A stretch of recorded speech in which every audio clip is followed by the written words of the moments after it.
তীব্র শীতের রাতে রাশিয়ার ড্রোন ও ক্ষেপণাস্ত্র হামলায় কেঁপে ওঠে ইউক্রেনের রাজধানী কিয়েভ, খার্কিভ, জাপোরিজ্জিয়া সহ বিভিন্ন শহর। স্থানীয় সময় মঙ্গলবার ইউক্রেনকে লক্ষ্য করে 450টি ড্রোন ও 60টির বেশি ক্ষেপণাস্ত্র ছোড়ে রাশিয়া। স্থানীয় কর্তৃপক্ষের দাবি, সোমবার সকাল থেকে শুরু করে মঙ্গলবার ভোররাত পর্যন্ত দেশটির জ্বালানি অবকাঠামোতে এ যাবৎকালের অন্যতম ভয়াবহ হামলা চালিয়েছে পুতিন বাহিনী। এ ঘটনায় হতাহত হয়েছেন বেশ কয়েকজন। বেশ কয়েকটি আবাসিক ভবনও ক্ষতিগ্রস্ত হয়। -20 ডিগ্রি তাপমাত্রার মধ্যেই রাজধানীতে 1000-এর বেশি ভবনে হিটিং ব্যবস্থা বন্ধ হয়ে যায়। ইউক্রেনের পররাষ্ট্রমন্ত্রী আন্দ্রি সিবিহা জানান, তাপমাত্রা নামার অপেক্ষা করেই জ্বালানি ব্যবস্থাকে লক্ষ্যবস্তু করেছে রাশিয়া।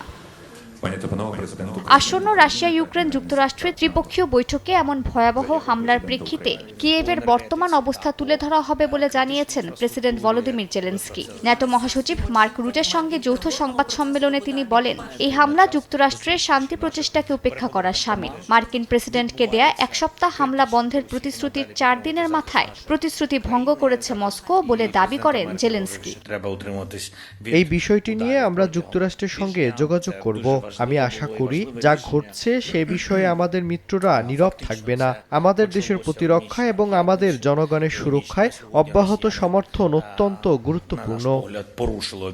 ন্যাটো মহাসচিব মার্ক রুটে বলেন, রাশিয়ার সঙ্গে শান্তি চুক্তি স্বাক্ষর হওয়ার সঙ্গে সঙ্গে ইউক্রেনে মিত্রবাহিনীর উপস্থিতি দেখা যাবে। জেলেনস্কিকে আশ্বাস দিয়ে তিনি বলেন, স্থলবাহিনী, আকাশে বিমান এবং সমুদ্রে নৌ সহায়তা তাৎক্ষণিকভাবে মোতায়েন হবে। বৈশ্বিক নানা চ্যালেঞ্জে ন্যাটোর মনোযোগ বিভক্ত হওয়ার আশঙ্কা নাকচ করে রুটে বলেন, ইউক্রেন ন্যাটোর নিরাপত্তা অগ্রাধিকারের কেন্দ্রে রয়েছে।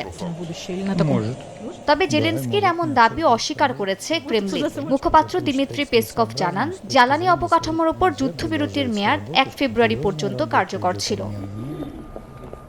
রাশিয়ার এমন হামলায় মার্কিন প্রেসিডেন্ট ডোনাল্ড ট্রাম্প অবাক হননি বলে মন্তব্য করেছেন হোয়াইট হাউসের মুখপাত্র ক্যারোলিন লেভিট। মালিহা সুহরওয়ার্দী, সময় সংবাদ।